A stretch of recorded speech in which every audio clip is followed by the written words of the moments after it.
Welcome to Empire with me, Anita Anand. And me, William Davenport. Thank you very much for joining us, William. Listen.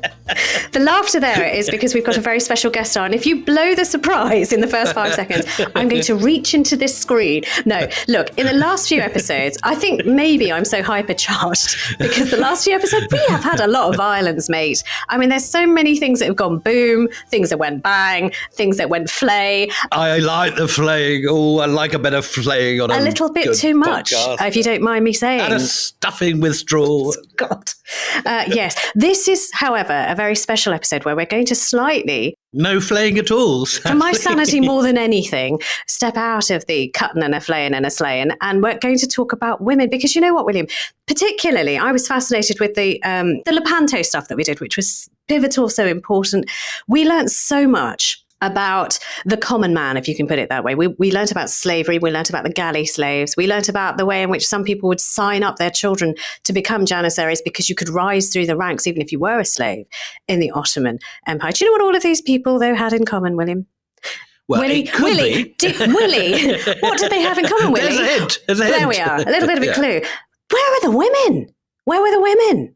Luckily, we've brought one in. We've shipped one in.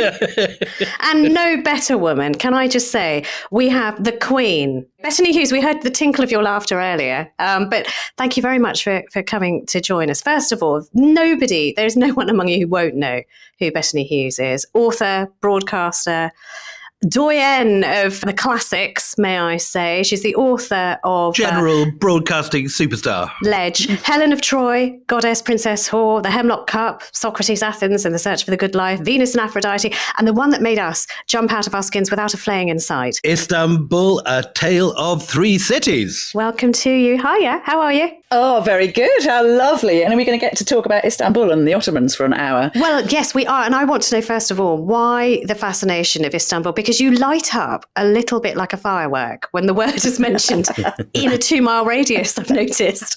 You even lit up when you were talking in Greece, which didn't necessarily go down very well with the Greek audience. When I was very last brave. saw you talking about this. Exactly. Praising the Turks. Okay, first of all, what is that background? You can't mention a trip that we were not, as the listening public, invited to, you wretches. That's so rude. It's so rude. So to start off with that, Willie and I were in Kardamili, which is a beautiful place on the coast in Greece, near to the home of Paddy Lee Firma, the kind of incredible war hero. And we were just chatting. We were at a literary festival and chatting as you do at literary festivals. And I started to tell a story about one of my heroines, who's this amazing Ottoman woman called Safiye. And we just had a lovely time. But Istanbul, you kind of saying why? Why do I light up? What Bettany is not saying at this point, we have to say, is that Bettany got a standing ovation from a Greek audience talking about the Turks, which has never happened before in history. It is true. But it's really difficult for me because I am both a Hellenophile and a Turkophile. And I spend half my time in Turkey and half my time in Greece. I wrote this book called Istanbul, A Tale of Three Cities. And of course, some of my Greek friends walked out because I didn't call it Constantinople. It is called Constantinople in the Greek translation. Really? If you go and buy it in Greece. But no, you're right, Willie. I was being, very pro that great city. But of course, because it is a city that has Greece running through its veins as well as the Ottoman Turks. So I think that's why I was accepted. Anita and I have this with India and Pakistan. We both have friends over the borders and have travelled, both of us, across that border many times over Wagah. And we feel a huge attachment to both sides. And it's difficult because it is a war situation. In Greece and Turkey, India and Pakistan. It's not easy. I know. Well, it's interesting. I've just been in Azerbaijan and I'm also going to Armenia. And you have to tell, in order to tell the story of history, you have to cross those borders. But it isn't a pleasant thing necessarily because, I've already been trolled by people sending me really horrible stuff, and really hideous images. We should say that during the tech warm-up here, Bettany showed us her iPhone, which had been run over by a tank and was still working. How many people can say, I'm sorry, my phone's not working. I dropped it in Azerbaijan who was run over by a tank. You're the first. You may not be the last. I mean, I have no idea what's going to happen in life, but I've never heard that before. I'm sure I won't. But I mean, it was sort of working. It's just I can't turn it onto silent, which is difficult for a podcast. So you'd have got everything. But anyway, yeah. So it is tricky. But I think it's unbelievably important as a historian not to be ahistorical, and we would be denying history if we limit ourselves to the kind of current political boundaries that define things. Oh, so look, this is an interesting, we do these dog legs, but you've just opened up such an interesting one, because it is true. We're not here. Historians are not here to please you. That's not what we're here to do. We're just here to tell you stuff that happened. That's all it is. And how has this suddenly become so toxic and controversial? I don't understand. No, that's what we do, is that we interrogate the past. So you have to interrogate the past. You should you can never pretend it didn't happen. That is the most dangerous thing that anybody can do, let alone historians. You have to be incredibly watertight with your facts, obviously. But my God, if we're not allowed to speak both our minds and talk about our research across the world, then we're living in a world I don't want to live in. So I'm just going to keep doing it. Yeah, we're doomed. But we're not doomed, because we're here and people are tuning in to listen. They may have forgotten why we're here to talk about this today, because, we do the winter. Just for a change, we've got on a dog's leg down a rabbit burrow. It's a shock to everybody listening that we've suddenly gone down a rabbit hole. But, right, let's go back to Istanbul and why the women are so very important. Can we start right at the very, very top of the food chain? Because you have a delightful story. We kind of teased people saying we were going to get you on because you've got this great story, a relationship between the greatest queen of England, Elizabeth I, many will say, and somebody very, very high up in the Ottoman Empire. I'm not going to reveal anything else because this is your story. The floor is yours. Oh, bless you, Anita. So this is a story about Elizabeth I of England and this wonderful woman called Safiye, who was the Valide. And the Valide is the mother of the Sultan in the Ottoman Empire. And at a particular moment around the 16th century, kind of beginning of the 16th into the 17th century, the Valide is probably the most powerful position any person of the female sex can hold in the world. So these are the most powerful women in the world, and they have extraordinary political influence. And Safiye is a very charismatic character. There's a sort of slight question mark over her own morals, because she did possibly bump off the previous Valide, who's called Nurbanu, in a kind of, a bit of a contest of rivalry. But anyway, let's kind of think that all's fair in love and harems. Well, yes, exactly. Let's think that we love Safiye now. So Safiye started out in life, was born as a Christian in the Albanian Alps, which I should just say I've just come back from. Everybody should go there. It's packed with history and interest, and forget what you hear about Albania on the news. Go to Albania and explore its culture and heritage. We're hoping that the Home Secretary is listening at this point. So Suella Braverman needs to hear. Exactly. We'll send her a little link. She'd be happy to send you to Albania, let me just say. It's true. So anyway, so Safiye is taken, as happens, because most of the women who end up in the harem come as slaves. And Safiye is taken into the imperial court. She kind of attracts the attention of the soon-to-be Sultan Murad III. She's given the name Safiye, which means pleasing one. We're not sure what her original name was. And she becomes catnip to him. So she is an extraordinary creature in the Ottoman court, but everybody around her despise her influence. So there's this brilliant phrase that's used about these women who have kind of status and standing and heft and might in the Ottoman world, and they're called the mediatrix. This is not Prince Harry's mediatrix. This is a different sort of media. Well, it's definitely a word that I think that we should forget, dominatrix. We need to kind of re-establish the name mediatrix. And there's a diplomat, an English diplomat called John Sanderson, who comes, for instance, he's working in Istanbul, Constantinople, and he's outraged by the influence that Safiye has. So I'm just going to read you, I'm going to get to the story, but I'm just going to read you what John Sanderson says about her, because I love it. He's obviously kind of furious because she's basically running the city while her son is away. And John Sanderson says, he espied a number of boats upon the river hurrying together. He heard that then it was the vizier bustling out to do justice upon certain shabbies, that is, whores. So she, Safiye, taking displeasure, sent word and advised the eunuch Bassa, so that is the vizier who was kind of in charge of the city, that although her son was absent on campaign, her son had left him to govern the city and not to devour its women. So she's basically protecting the sex workers. She's being a sister. And she's being a sister while all the boys are out of town. So anyway, John Sanderson does not think this is great. But it goes on. So Safiye then takes control of a lot of the diplomatic and political arrangements in Ottoman Istanbul. She arranges ransoms for sailors who've been captured by pirates. She helps negotiate trade deals. She decides, who is the kind of top politicians of the day. And she establishes an incredibly strategic correspondence with Elizabeth I, with the Queen of England.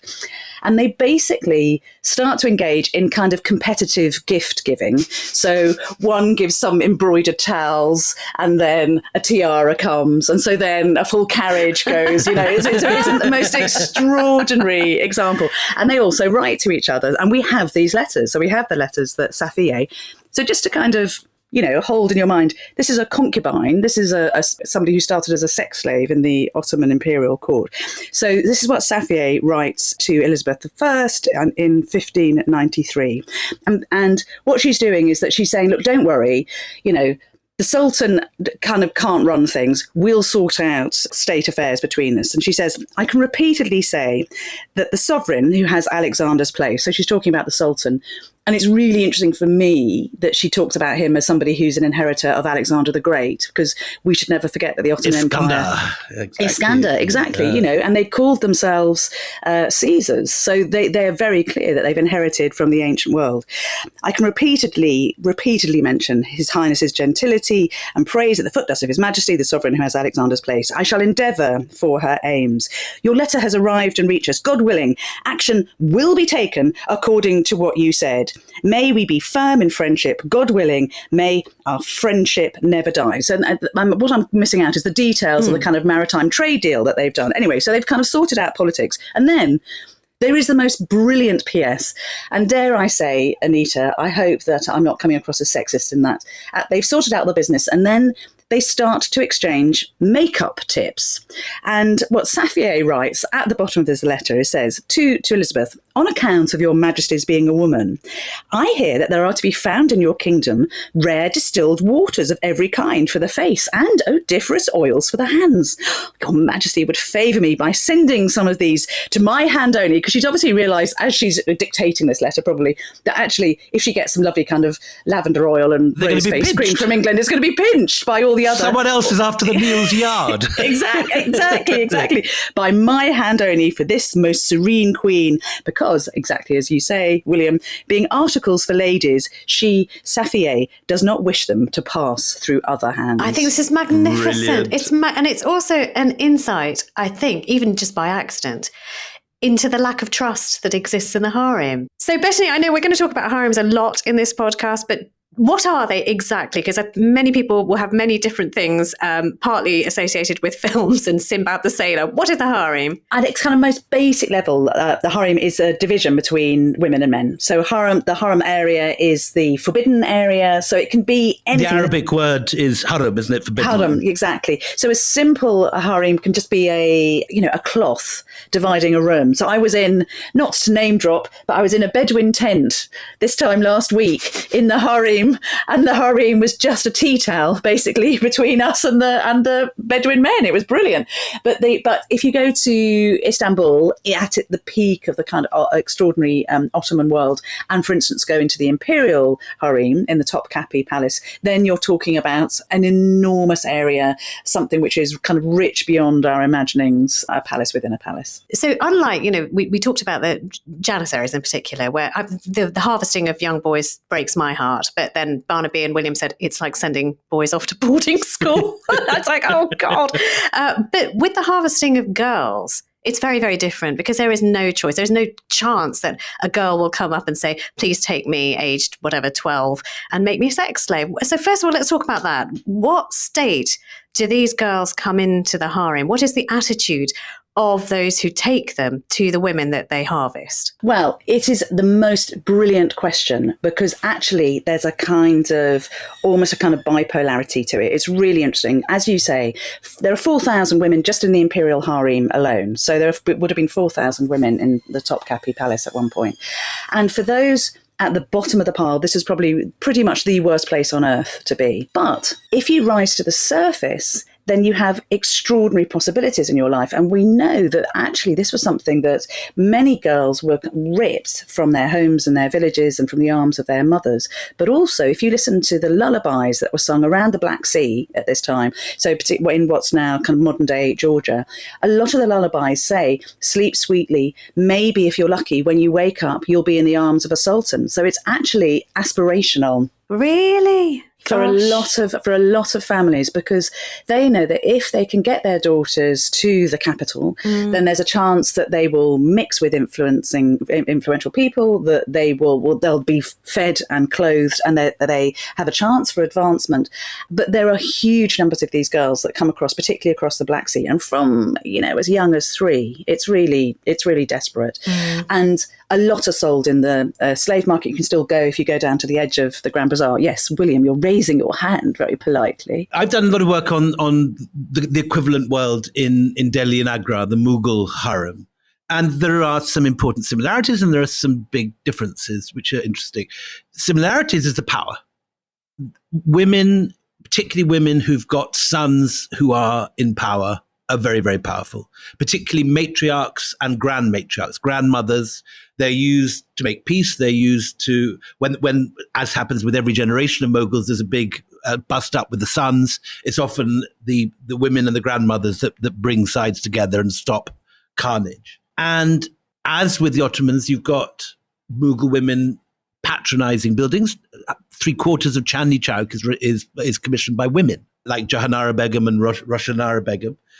You have, just like you said, you've got women taking charge of the city when the men are absent. When Akbar goes off on campaign, he leaves his mother, Hamidu Banu, in charge of the capital. And earlier in her life, she'd refused to marry Humayun, although she eventually agreed to, with these words. Listen to this.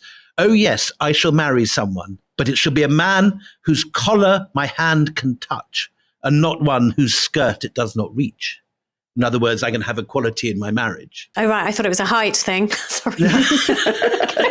Okay.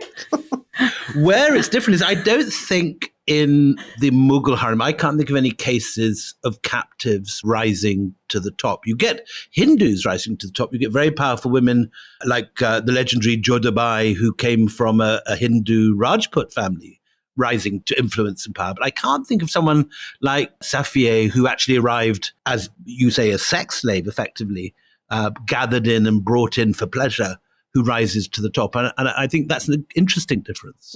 Yeah, it is. And it is the norm, so there will always be a few women with great power in that imperial court.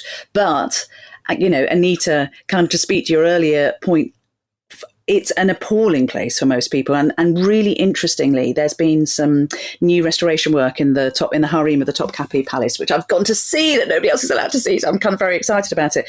But it's extraordinary thinking about the heat of sorrow and passion that there is there, because you find that some of these girls, because you can't get out, you're not allowed out. So when you say you can't get out, just describe, because you've seen it. So these are high walls guarded by eunuchs or men who are not going to be helping themselves to, the women inside.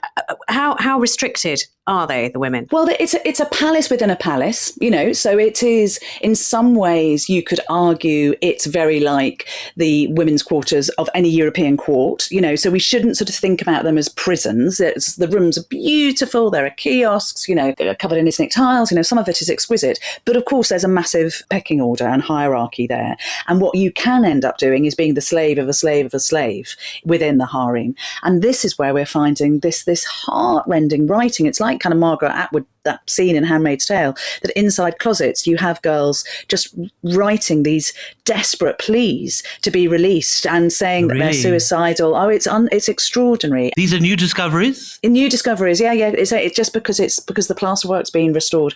And actually, even in the back of some of the furniture from the harem, they're finding these little amulets, because you can just imagine in that kind of intense atmosphere, the girls were desperately trying to kind of use magic and sorcery to improve their lot. So you have these amazing little kind of charms with prayers written inside them.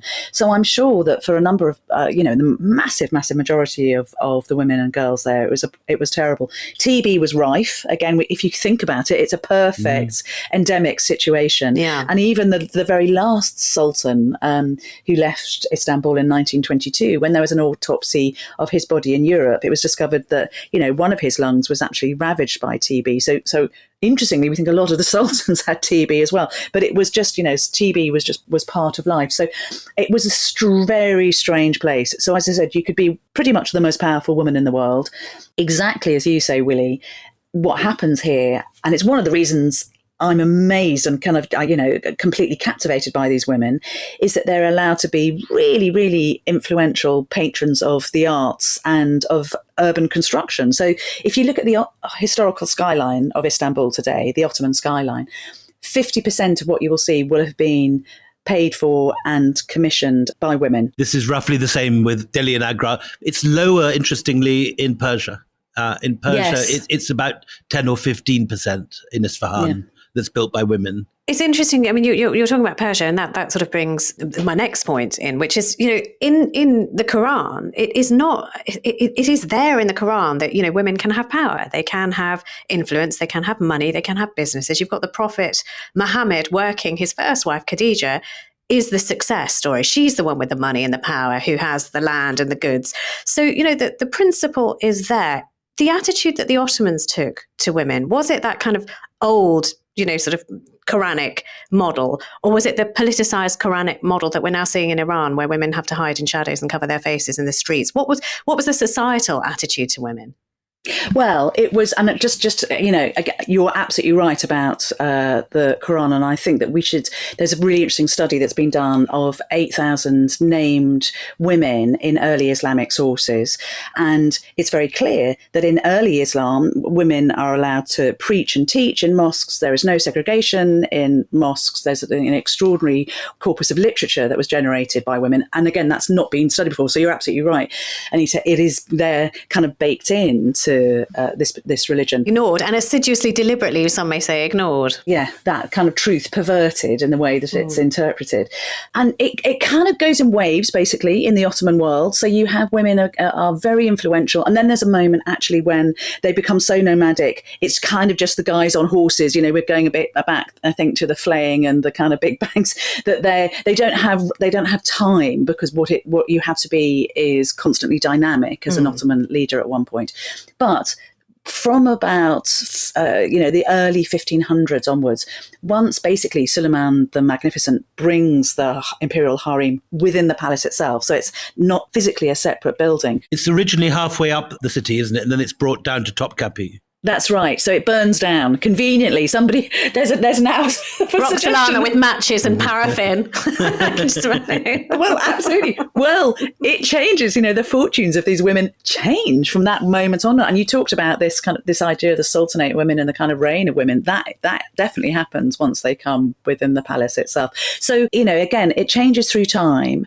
Women can only go out veiled, and you can see even these extraordinary photographs from the 19th century when you see the women of the imperial harem out and about in Istanbul, either on the beautiful boats that they're allowed to sail in on the Bosphorus and the Golden Horn, or in carts drawn by buffalo. So they are out in the world, and they are veiled, but quite loosely veiled. It's interesting. It's almost more like a kind of Muslim, quite good, almost like a sort of sun protector.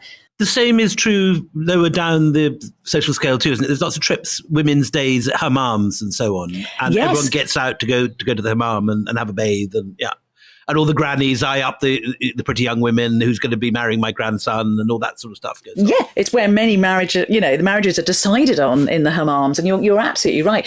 It's a big thing to go to the hammam. And we know this because we've got these kind of fantastic lists of all the picnics. I mean, I have to say, having been to many hammams, I can't quite compute how they managed to deal with that amount of sweet, sugary stuff while they were naked and sweating. Well, naked and sweating, yes. I mean, for those who don't, there will be maybe a handful, but I'm sure you do know, but I'll just say, hammams are like our equivalent of the spa day, aren't they really? Yes. Go for a little bit of a massage and a rub and a scrub and a exfoliate, but there is a lot of sweating. So yes, how do the picnics work, Bettany Hughes? Yes, I still don't know, because there's always like an antechamber, isn't there? So maybe you just sort of did all your eating? But I mean, we're not talking about a date. I don't think you do it in the hot chambers. There are and there's even courtyards in some big hammams. In some of them there are.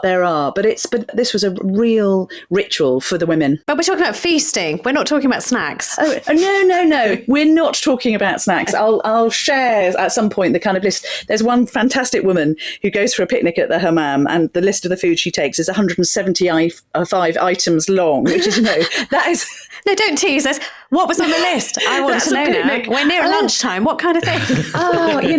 Borex of every kind, and kind of rose sherbets and sweetmeats and kind of little lavender cakes. I mean, it's absolutely delicious. There's some lovely stuff of this in Barnaby, wearing his hat as a publisher of Ilan, published a book called Irfan Ogur's book, Life in a Turkish Family, I think it's called.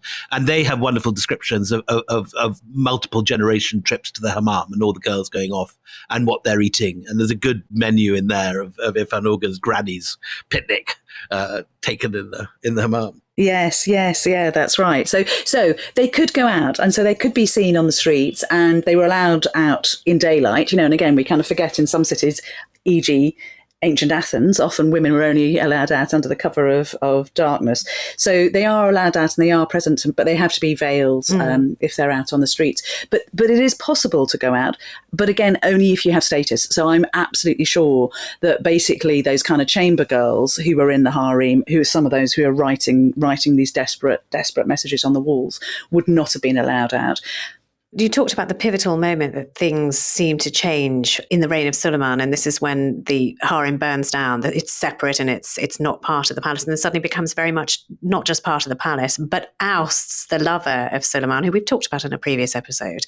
The beautiful Ibrahim is booted out and garroted quietly, but then you've got now our favourite character, Roxelana, and I just think we need to talk about her some more. So please do come back after the break where we lift the veil on the life of Roxelana.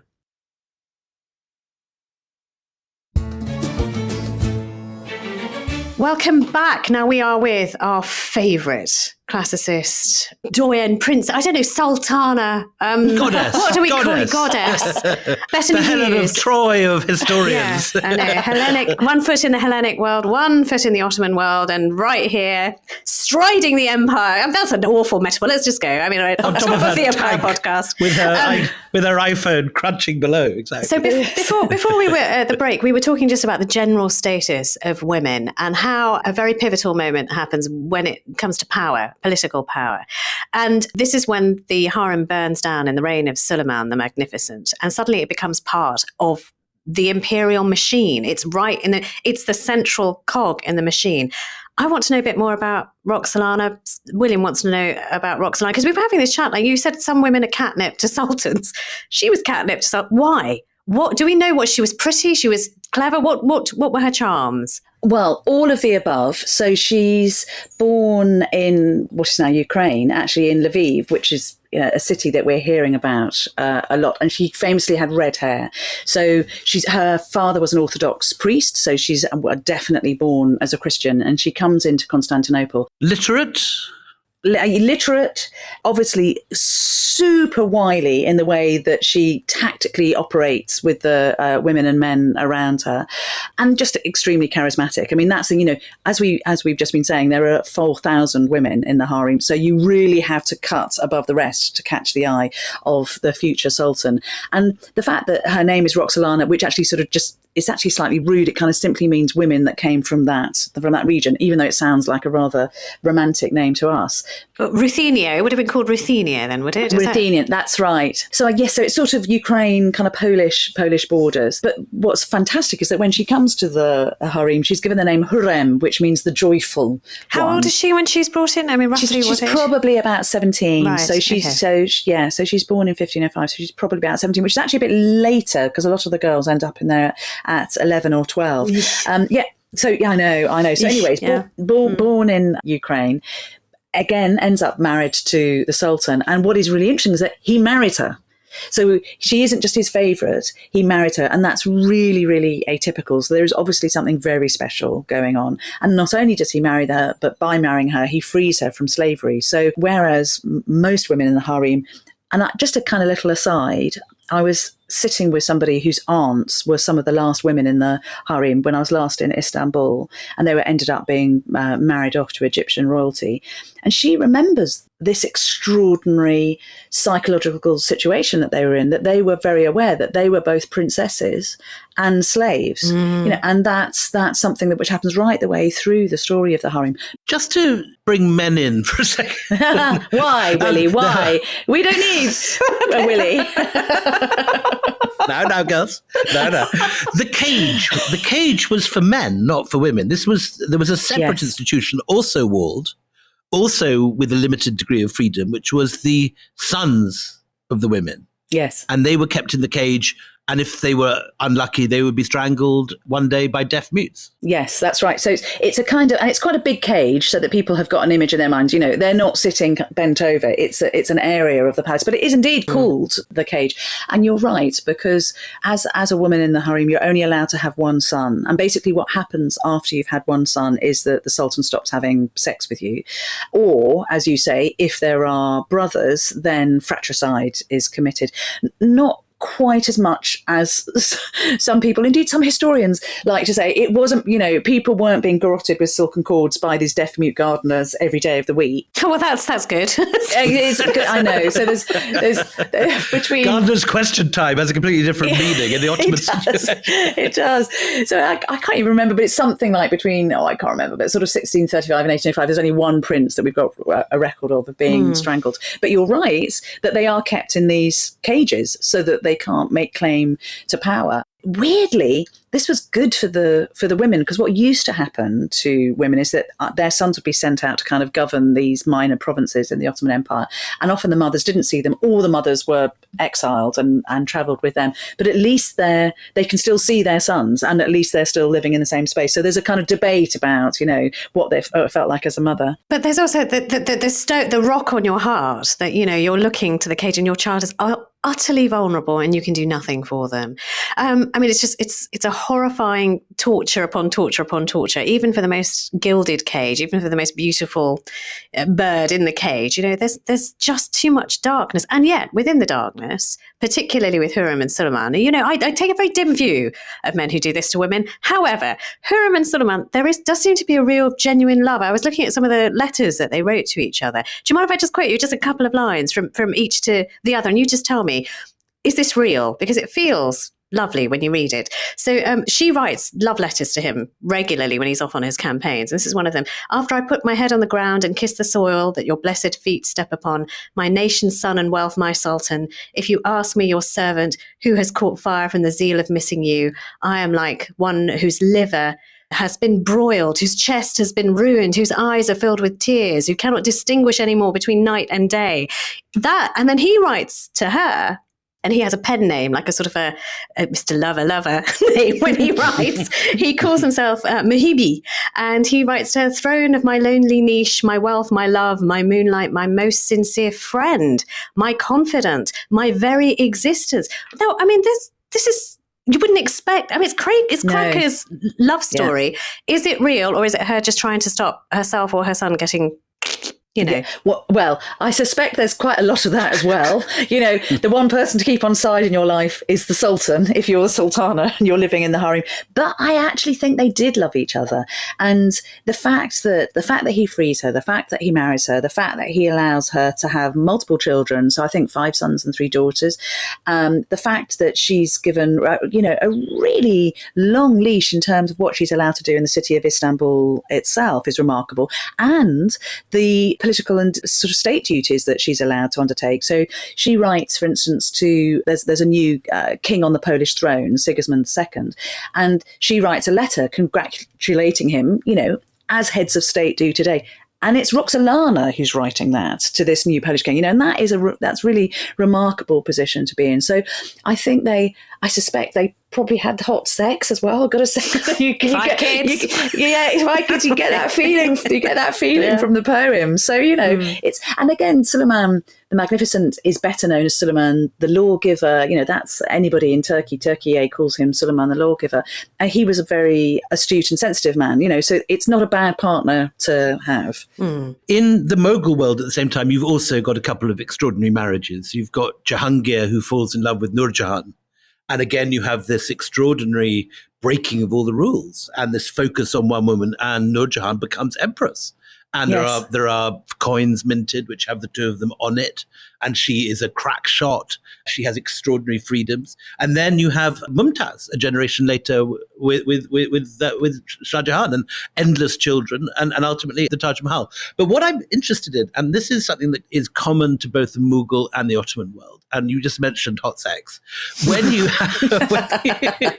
when the early Mughals are talking about romance, it's often directed towards boys.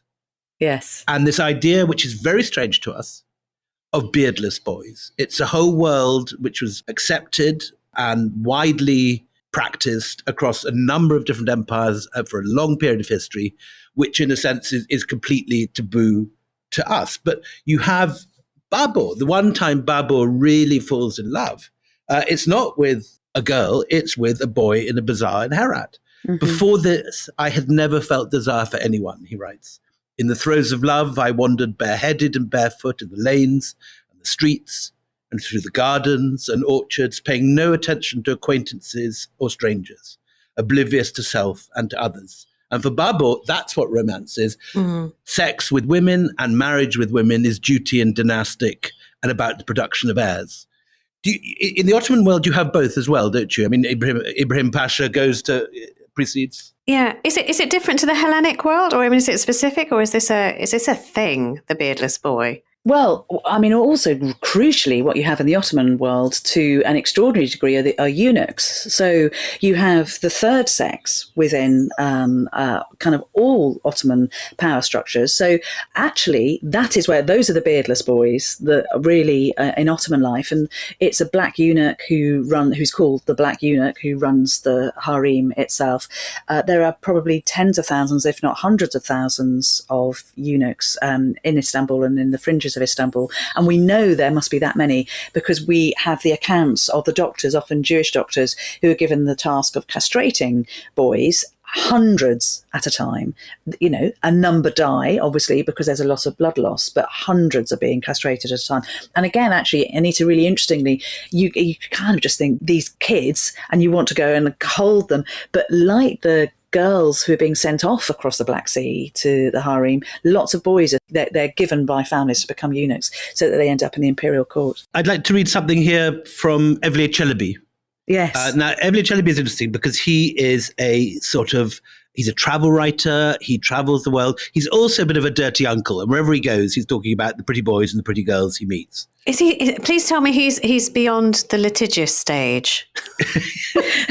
Well, I don't think they did much litigation. Okay, no, he's long dead. That's what I'm saying. When did he write, William? So we need a date. That's all. This is the 16th century. Thank you. Okay, so he's not going to get in touch with my learned friends. On you go. Okay, so dirty uncle. Yeah. So this is him when he goes to Persia, and he is amazed by what he says. The insistent Khan stood up with all his darling boys and came over to me saying, Come, light of my eye, I beg you, Evliya Aga, take one of these slave boys of mine. Which one do you fancy? Yazdan Shir, Mirza Shah, Firuz, Parviz, I give them all to you. If you love red Mustafa Ali and the 12 Imams, come, my believer, quaff a cup of wine from the hand of one of these boys, that heads may grow warm. So he's saying, if you convert to Shiism, all these boys will be yours. And then he says, all his slave boys, radiant as congealed light, embraced me and started kissing me, and I kissed them back. Still, I sought the assistance of the Absolute. And so he's what's shocking him is the fact that they're trying to convert him to Shiism and they're offering him wine.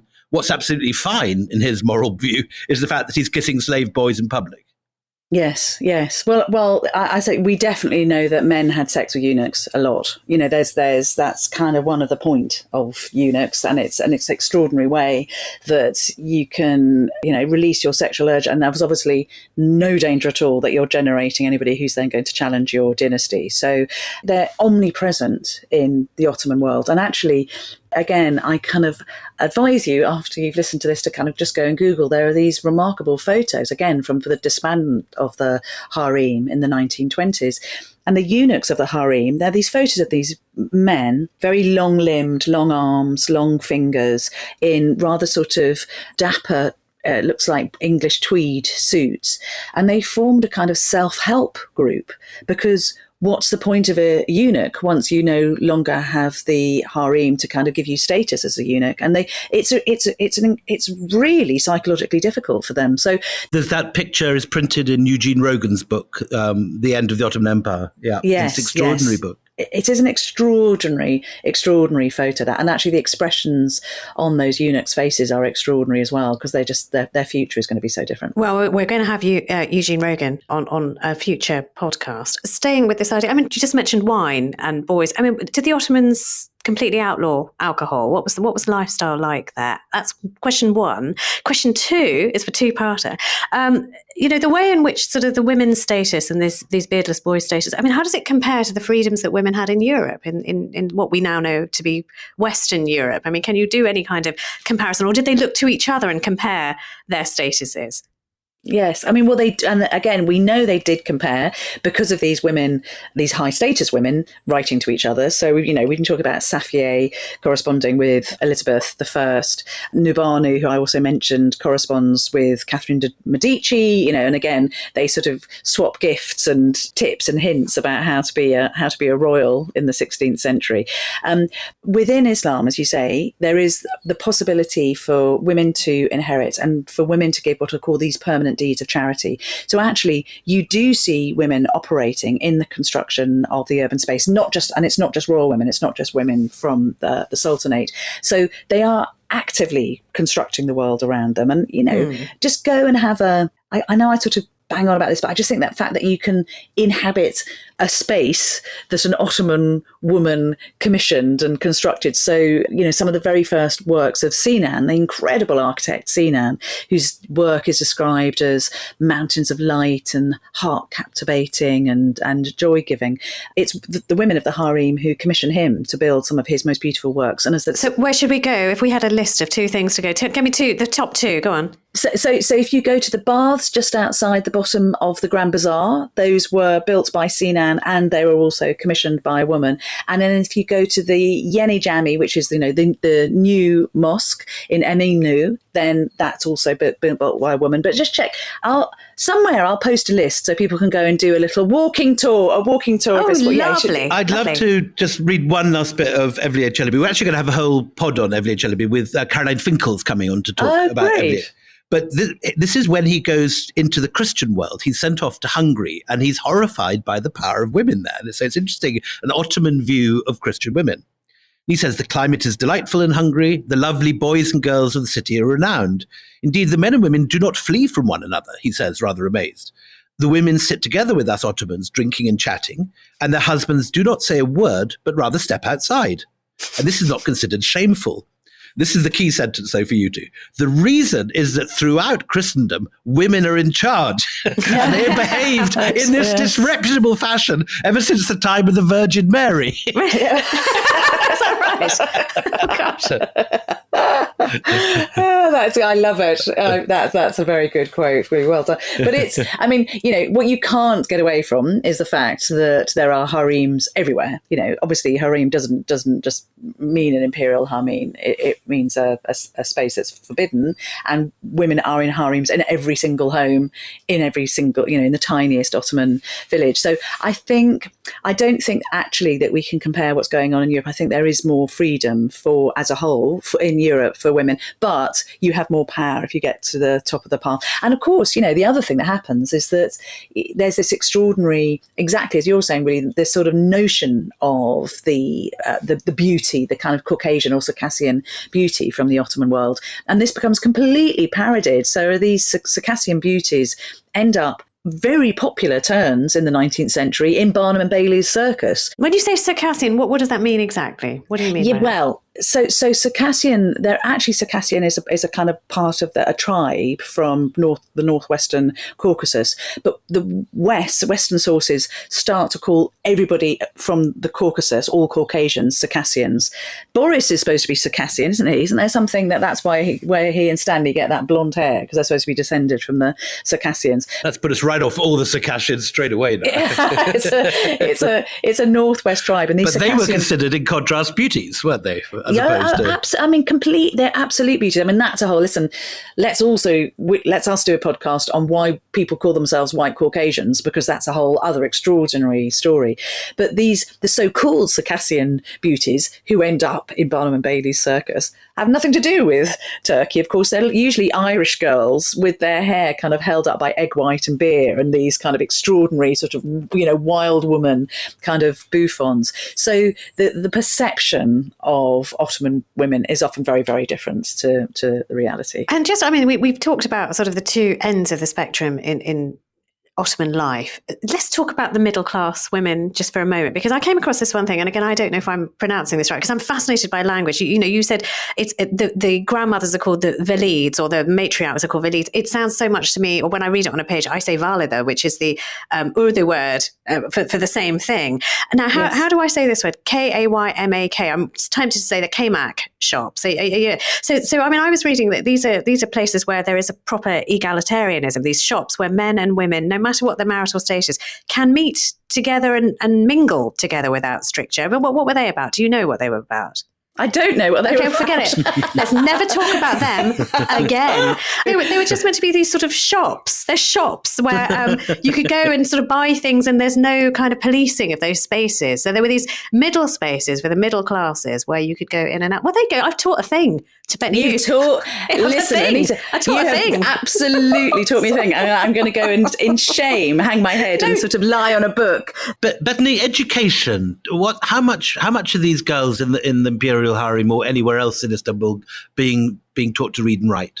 A lot of them are literate, and interestingly, if they're not literate, they often have a kind of the equivalent of a lady in waiting who is often Jewish. So there are a lot of Jewish women who are in the harem who are working. So that letter, for instance, that was written from Safiye to Elizabeth I was probably written by her Jewish handmaid. But women can read and write, and that's something, I just think when we think of these places, and for me particularly when we think of Istanbul, we have to think much more of the continuity. We do this terrible thing of talking about history and putting marker pens around it in terms of time and space, but actually in Istanbul, when it was Constantinople, when it was Byzantium, there was an incredible tradition of literacy for women, really unusual. Most women in Constantinople could read and write, unlike all other European cities, and you have these very influential poetesses who are still read by the Ottomans. So there's a wonderful Byzantine nun called Cassia, who gets the chance.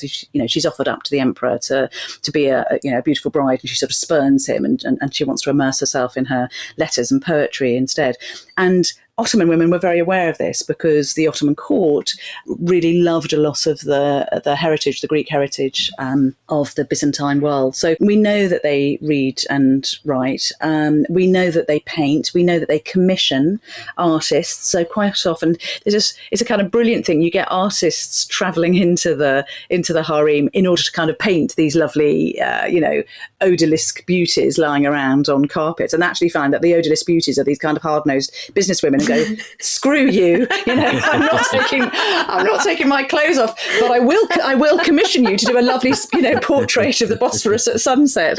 So, it's a really, fantastic, it's a fantastic image. But actually the paintings, there are women who are allowed into the harem to paint. And do you get, like in the Mughal world, where you get Gulbadan Begum, who writes a biography of Humayun, for example, or Aurangzeb's daughter, who is a great poetess?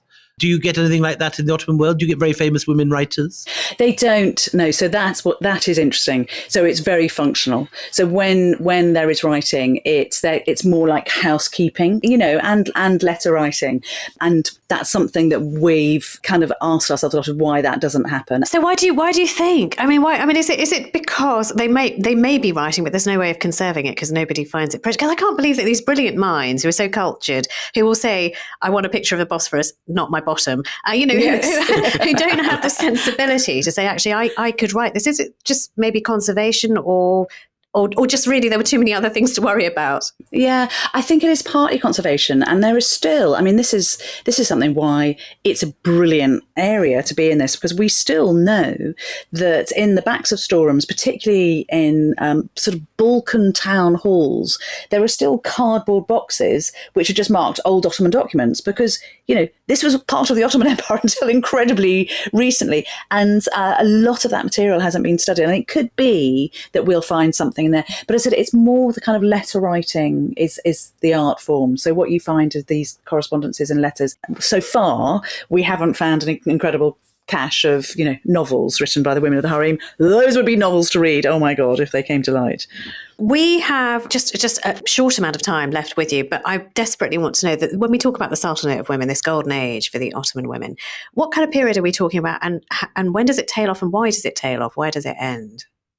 So it's sort of loosely come from kind of 1520, 1525 to kind of 1670, 1680. I mean, and it does, it is pretty rigorous. As I said, it's really interesting how outsiders describe these women. They keep on talking about them as mediatrixes, this kind of maddening idea that you have to go through the medium of a woman in order to get to the Sultan.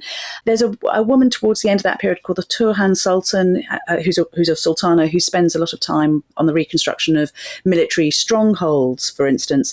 But actually, then it just feels as though they are too useful as decorative characters. So if you think about it, I'm talking about 1670, 1680, it's really then in the 1700s that we start to get a lot of those representations of the harem that we think is the truth of the harem, where you do have odalisques, lying around and, being wafted by black eunuch slaves.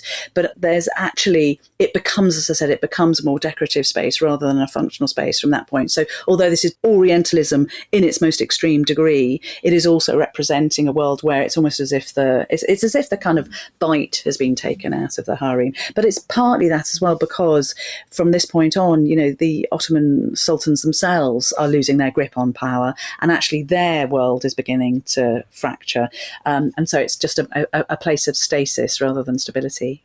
Yes, I'm just thinking that at the very end, one of the last things that the last Ottoman Sultan has left are his two daughters. And when he leaves Topkapi and is sent off, I think, to Nice originally, those are his last two assets. And they're both great beauties, and they're both very intelligent and extremely well educated. And they get effectively sent off or even sold to the Nizam of Hyderabad, bringing it back to India again. Yes. And one stays in Hyderabad. One has a terrible experience, catches some ghastly venereal disease from her husband, and uses that as an excuse to go to Paris to get cured, and never comes back. And so this last Ottoman woman, the last of all these Ottoman princesses with this long line through from Roxelana and Safiye and so on, ends up her life in Paris, married to an American. She remarries an American. And she was a great friend of one of my grandmother's best friends. And I had an opportunity to meet her. It always comes back to your family. And I had an opportunity to meet this woman. And she set up for me to go to Paris. And then something happened and I never went, and she died soon afterwards. And I missed this chance to... Aren't there beautiful photos of them by Cecil Beaton or something? Yep. Yes, great, of those princesses. Famous beauties, both of them. Can I just tell you how story. very much I could have a real, complex about this?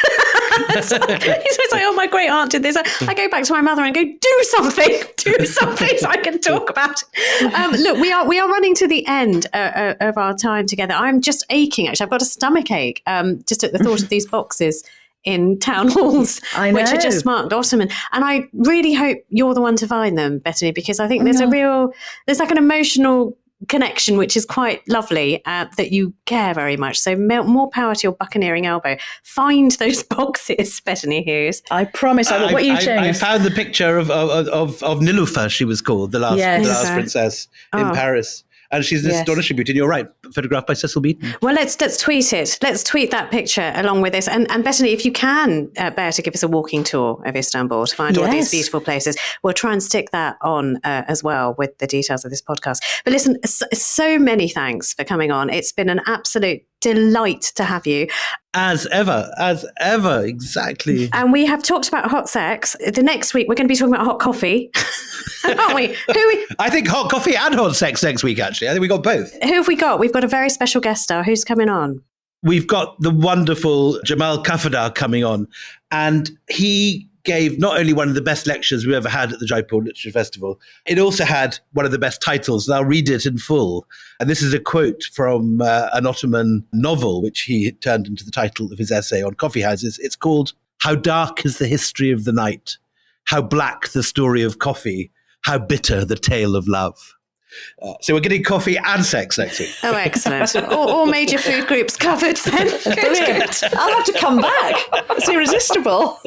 But anyway, yes, the coffee, it's not just about one of my favourite things, which is coffee. I was going to say hot sex. No, coffee. But it is also about the politics around coffee and the coffee houses, which are such a part of British history as well.